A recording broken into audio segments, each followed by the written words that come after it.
is a general discussion about mental health. It is not to be interpreted as specific advice for a specific situation. Every situation is unique and requires advice to be tailored and adapted to that situation. All information in this broadcast is for educational and informational purposes only. It is not intended as a substitute for professional mental health services. If you or a loved one are experiencing mental health distress, please speak to a licensed professional in your area. It's time to shine that light that lives in you. Living well. It's not too late to change. It's time to be the change. Living well. It's time to shine that light that lives in you. Living well. It's not too late to change. It's time to be the change. Living well takes a community. So remember to like and subscribe, and don't forget to share with a friend. Welcome to another episode of Living Well, where we attend to the mind, the heart, the body, and the soul. Today's episode, in my opinion, is long overdue. You know, I once heard it said that we as Black parents tend to raise our daughters and love our sons. And I've often wondered if we are tougher on our daughters, provide more kind of guidance towards their futures in raising them, because we're afraid that our sons might not live to be 25. So we tend to hug on them, love on them, and coddle them a little bit more. Wondering what you think.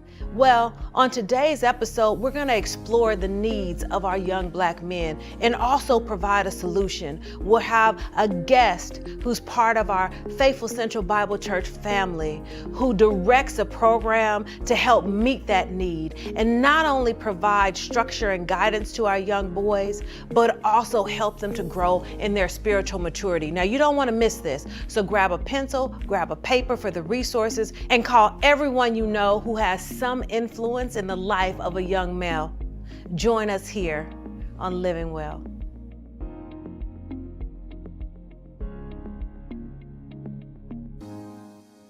All right, y'all. It is water cooler conversation time. Now, this is where we as psychologists come out of our offices, we gather around the water cooler, and we have conversations about the things that you're talking about. We have a very special social media video for you today. So let's take a look, and then we're going to come back and talk about it. And I was scared to death that if you fail your son, he dies. He could die.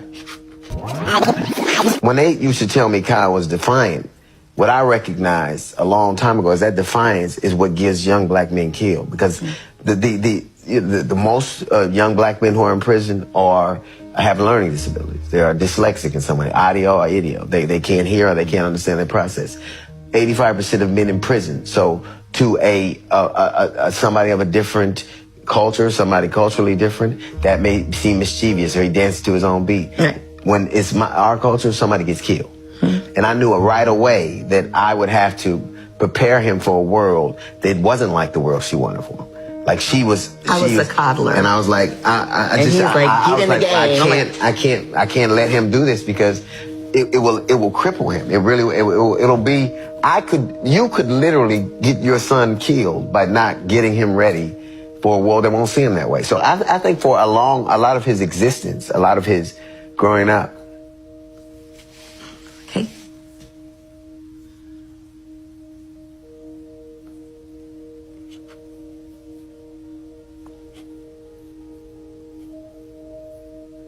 For a lot of his growing up, I failed him. I'm not getting him ready. And I was scared to death that if you fail your son, he dies. He could die. Not my daughters, I knew they'd be all right.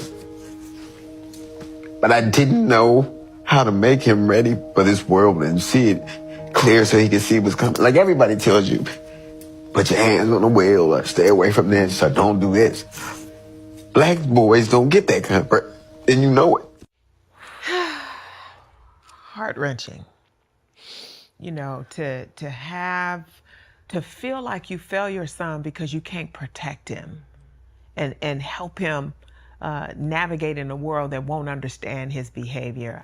The responsibility for a parent, and He got me on that one. Yeah. And I think, it's not just the responsibility of a parent, but it's the responsibility of parents who are parenting black boys. Men, especially. Right? Yes. Because it is the way that society looks at our black boys, and will call them a young man when they're boy, or call them a man when they're boys. Yes. And I remember one meme that was going around social media that said, I can never be unarmed if my skin is the weapon.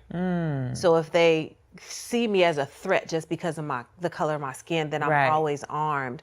I just think about the heaviness that so many parents carry because they are fearful for their sons. I know that even me raising my son, there was fear there, and without God and without being able to pray and like, God, just protect him. Even to this day, I mean, there's a huge percentage of boys, black boys, who don't make it to 25, either through death or they're incarcerated or something like that. And my son hasn't made it to 25. And it's interesting that as a parent, that 25 is a marker for me, even for me. But it just makes me think about how it's so important for us to rally around our black boys. Yeah, it really is. And, he said something so interesting, and even to your point, that parents have to think about how to raise their boys in a very different way than how they raise their girls. It's almost like there's a luxury that black boys are not even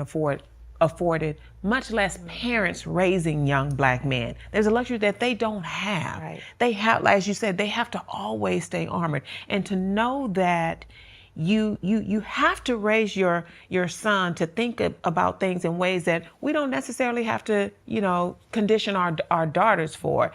When we think about this idea of, you said our boys reaching the age of 25, well, I mean, it's no secret when you look around at the rate of our young black boys and how we're losing them, be it to violence or, death at the hands of the police, law enforcement, all that good stuff. That's not the topic that we're going into. But the bottom line is that it is a reality. And now it's like, my God, not 25. Can my kid just make it to 18? Can my son just make it to 18? And I don't have I'm not raising a young black boy. I'm not raising a black son, but my heart hurts for the mothers who are, and what they have to carry, and how differently you have to parent.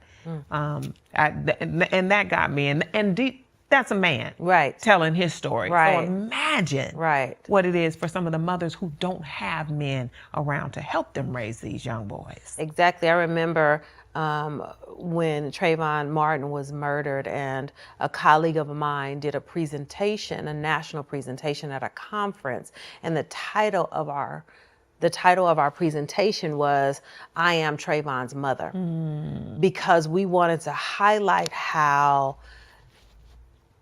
what happened to Trayvon Martin and his family and his mother and his father and the community was not an isolated event. It is an event that ripples throughout our community.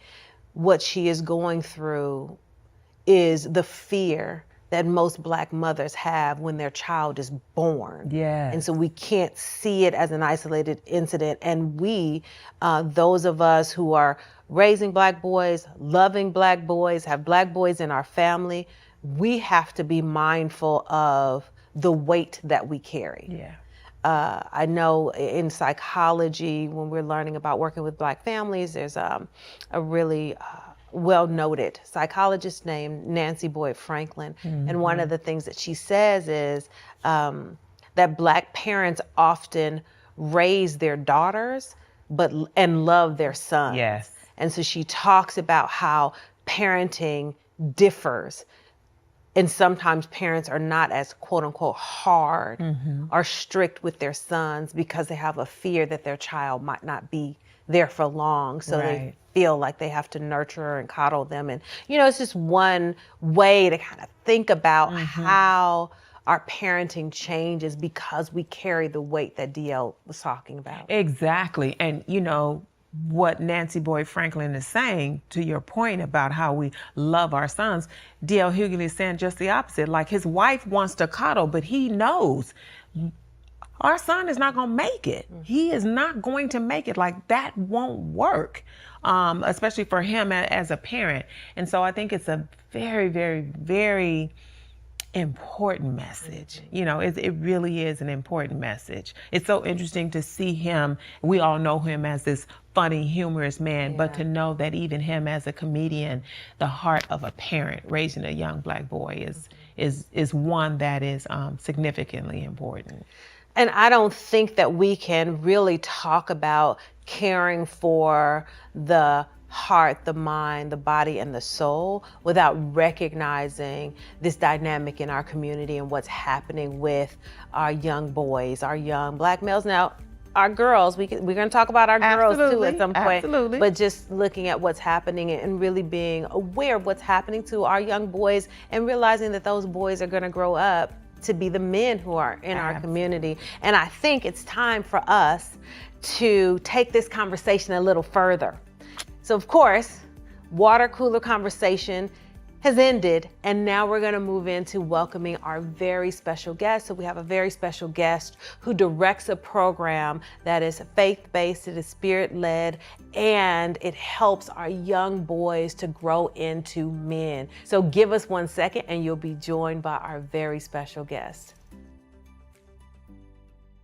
All right, family, what did I tell you? Didn't I say we had a special guest joining us today? Look who we have on the Living Well stage. We have Brother Jack Lightsy, who serves as our very own program director of the Rites of Passage program here at Faithful Central Bible Church in the city of Inglewood.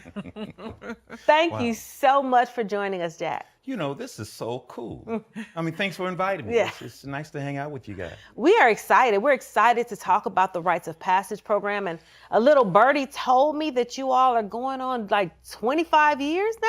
This is our 25th group of boys. Wow. 25 years. That makes me very old, first of all. Join the club. Yeah, we started in 1998. Wow.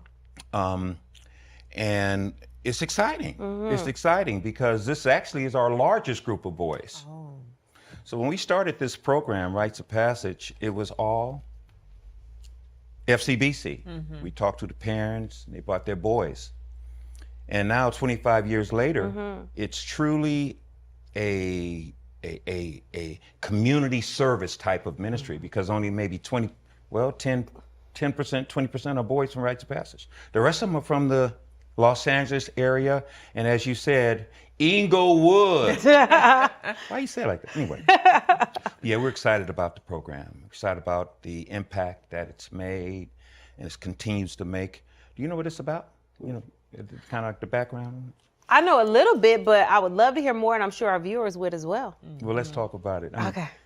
she's being really modest because she has a lot to do with the Rites. She contributes to this program, but the Rites of Passage program is a boys mentorship program. It's a Christian Bible-based program, and we deal with boys strictly between the age of 12 to 15. It's 8 months program. The parents have to commit to their boys coming for 8 months, starting in March, ending in October, every Saturday morning from 7 to 11. Whoa. So they bring their boys in, drop them off. They come back and get them at 11. And then that 4-hour stretch every Saturday, we cover a lot of ground. It's very comprehensive. So we're excited. We're excited what we're doing. You said 8 months. I'm like, that is a long time. That's a really big commitment. Yeah. For 8 months, but you guys have successfully. It is. It's a big commitment, but you know what? To impact these boys, the running line for what we do, the byline for Rites of Passage is a journey from boy to godly manhood. So we're nurturing boys from boy to godly manhood, and you can't do that in a week. You're right. It takes time, and so takes time. we hit 5 areas. We hit 5 areas. We hit the social part of growth, the vocational. We hit that area, the social, the physical, and of course the spiritual part. So it's very comprehensive. It's not a boring moment for those 8 months. I can imagine. I can imagine. Right. Yeah. So talk to us about like the early vision and why it was believed that a program like this was needed No, it's for good. young boys. Well, most people probably heard of Rites of Passage, and it originated on the continent of Africa. They still have the tradition of Rites of Passage. So when a boy reaches a certain age of independence, of awareness, then they start to have questions. They start looking for answers for themselves in their life, and they get influences. So what we decided to do was kind of mirror what happens on the continent. Now, in Africa, certainly in the old days of tribal experiences, they would take boys when they reached that age of 12 to 15, whatever.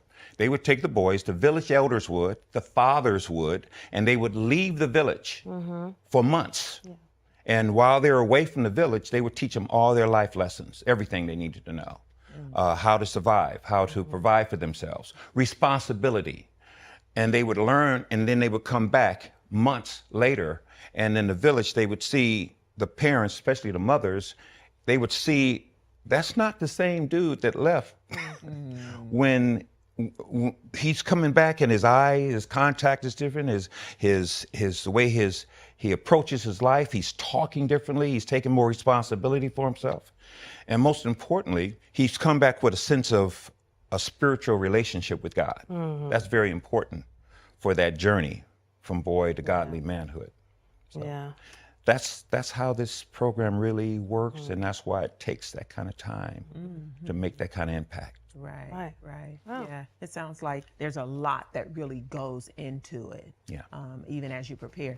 Jack, you talked about how initially when the program started with just FCBC, but now obviously the program has really kind of expanded to others in the community. With all of the boys that you are coming in contact with, what do you find that's really missing in some of these young men? Wow, that's a good question.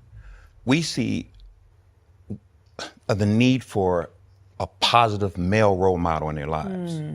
In most cases, with this program, we see a lot of single parents, mostly female single parents, but we also have some male single parents as well. And what they need is that balance. So what they really need is to see, as they're gaining this influence around them, some of these boys, their life might be a radius of a mile. That's how they live their life. Right. So the influences that they have is that. They get influence from their peers, influences from, if they're playing sports, that very small piece of what's important to them. So what we find is these boys need to have their scope needs to be expanded. They need to see life on a much broader scale than what they experience. So what we want to do is give them the influence, godly influence, social influences, know that there's more things you could do with your life. Vocationally, what do you want to do? Career-wise, what do you want to do? Certainly the social part of it, we do college tours, we do opportunities for them to have entrepreneurs come and talk about different business opportunities. Oh, okay. So they get to expand their horizons in those areas. And then certainly spiritually, we have Bible studies, and not Bible studies so much of reading the text, and we do that, but we also try to combine Bible study with what we call real talk, where we say, okay, what did you think about that scripture? How does that apply to you right now? And then we listen to them. So we do a lot of listening in this program. The boys get to vent, get to talk, and that's how we learn a lot about where they are. And by them talking, then they grow. Right? By them sharing and having a chance to speak to us, then they learn, and we see what they're gathering in the way of content for their own lives. So that's how it works. It's good. Yeah. Now, over the years, I know over 25 years, there have been a number of young men who have come through the program. What are some ways that you've seen some of the young men transform as a result of being a part of ROP? You know what, Erica? That's loaded because you've seen it. Yeah, you're so smooth.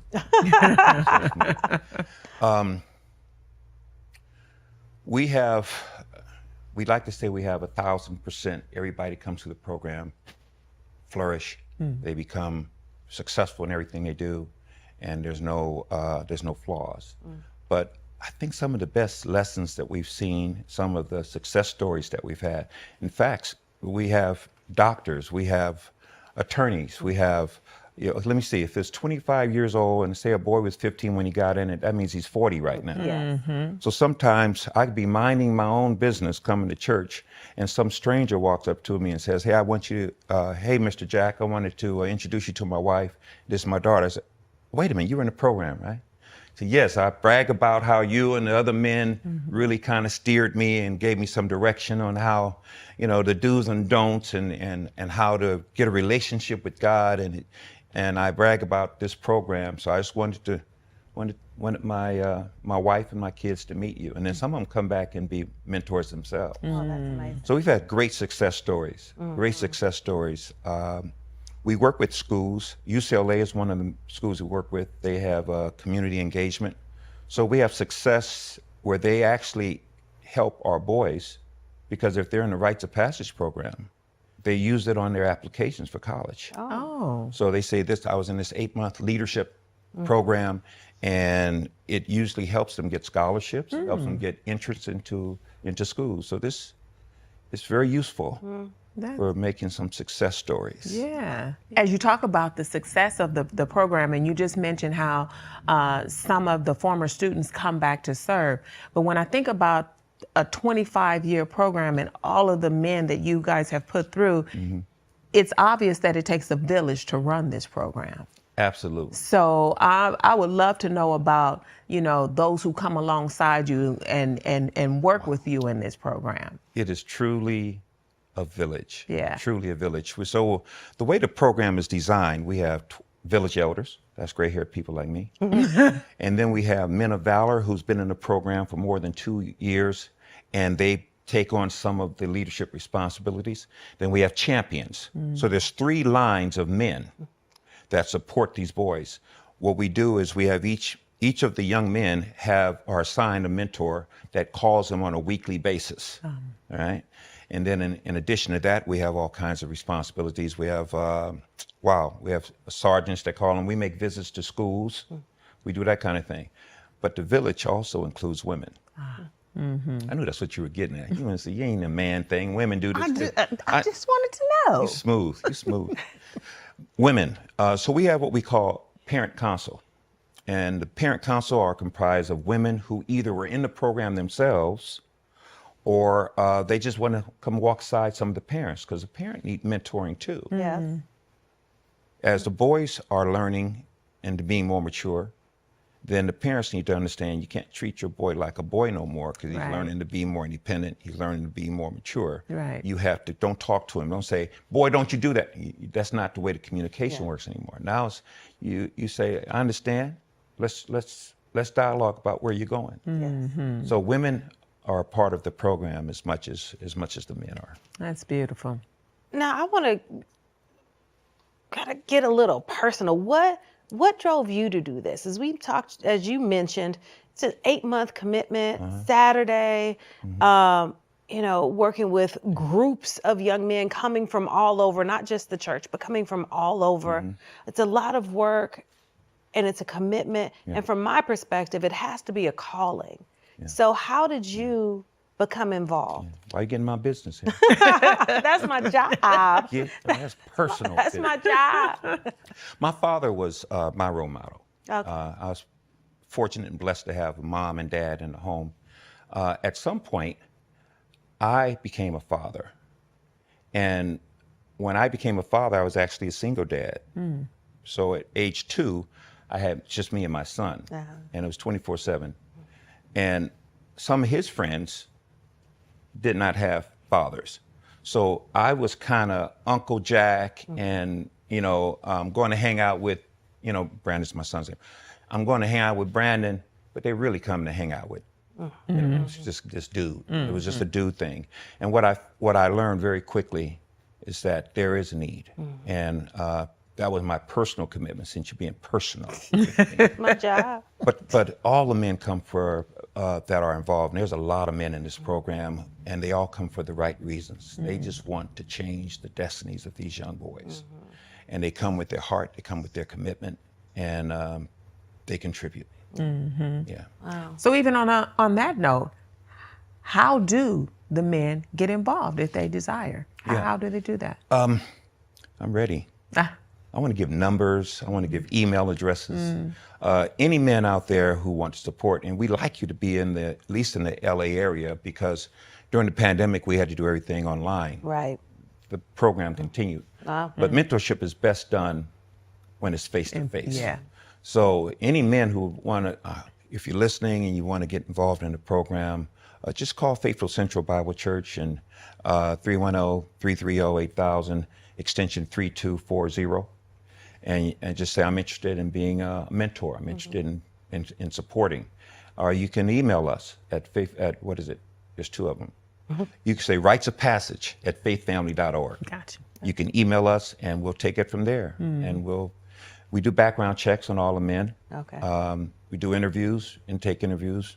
We really like them to be obviously 21 and older. We like them to have a level of spiritual maturity in their own walk.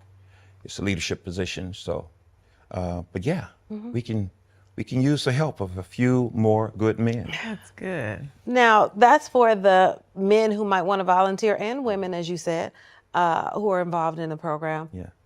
What if a parent wants their child to be enrolled in the program? Like, what is that process? And how should they reach out? Thanks. I feel like I'm setting you guys up. Get ready for our next session. Yes. So it's an 8-month program. We start taking at the beginning of the year. So what's coming up? 2024? So at the beginning of the year, we take sign-ups. Parents can contact us at the church, the website, or they can go to Rites of Passage at faithfamily.org, or they can call a church and say, I'd like to sign my son up. If they're anywhere between the age of 12 to 15, and we'll set up interviews. We start doing intake interviews at the beginning of the year, and then the first Saturday in March, we have orientation.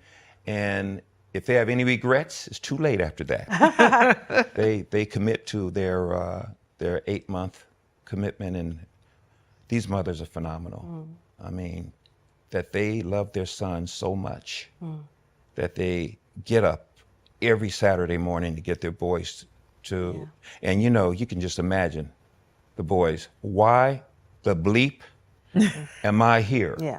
I go to school Monday through Friday, and now, Mom, you have me coming up here, and it's ugly. It's not very good. But by the time they get to where they are now, they're glad they came. They tell their parents, I don't want to be late.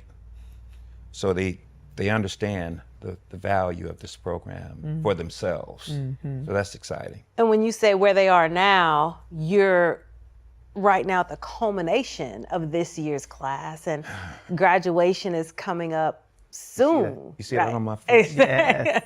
Your 8 months exhale. almost over.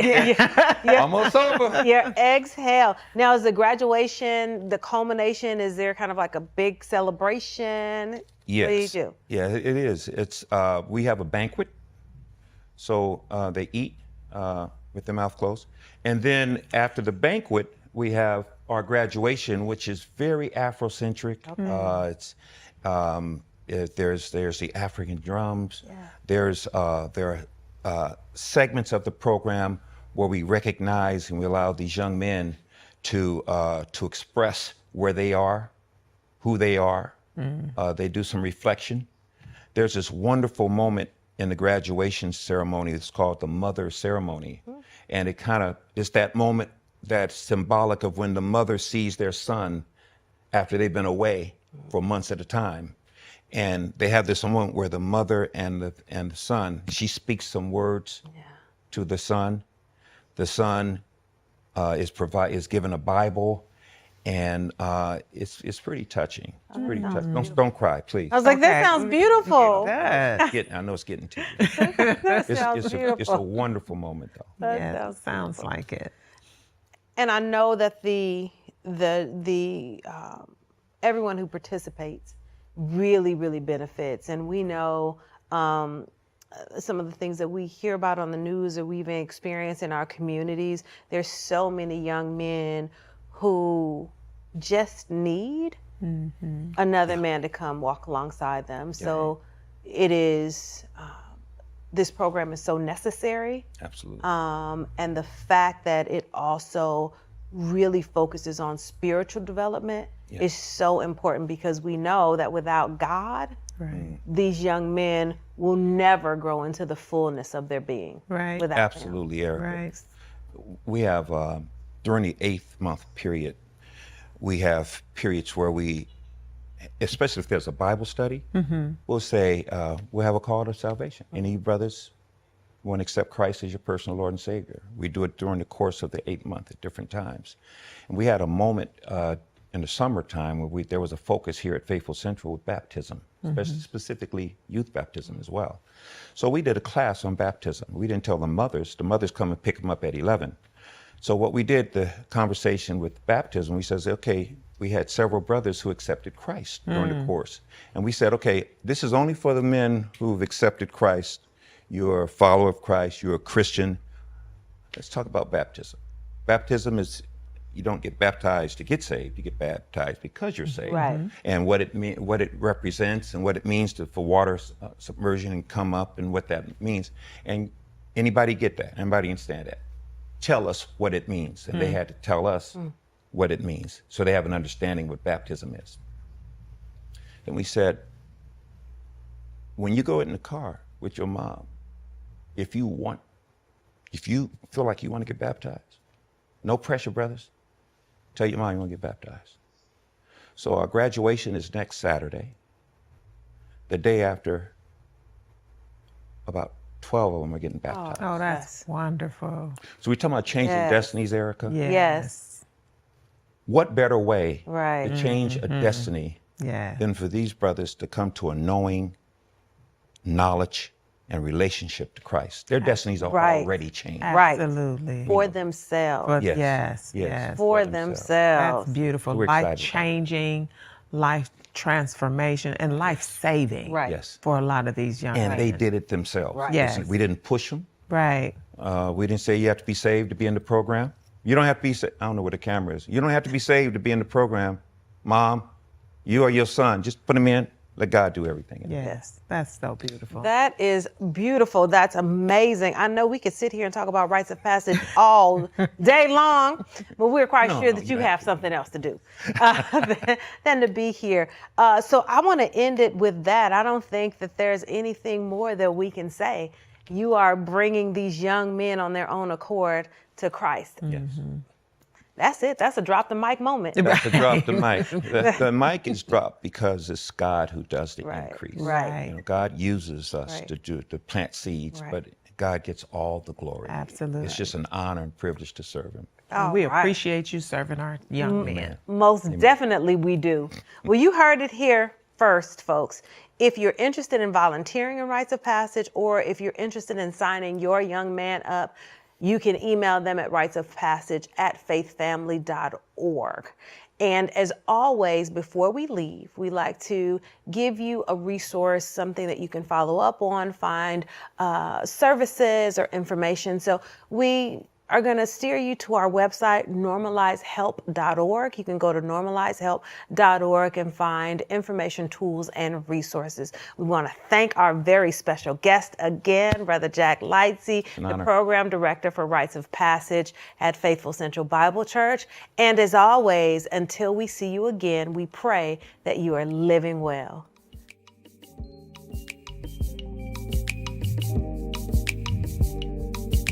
For more information and resources, be sure to check us out at normalizehelp.org. And you can always email us at livingwell@faithfamily.org to get a question answered or to tell us a story. You never know, your question might make it to air or be the subject of one of our episodes. See you next week.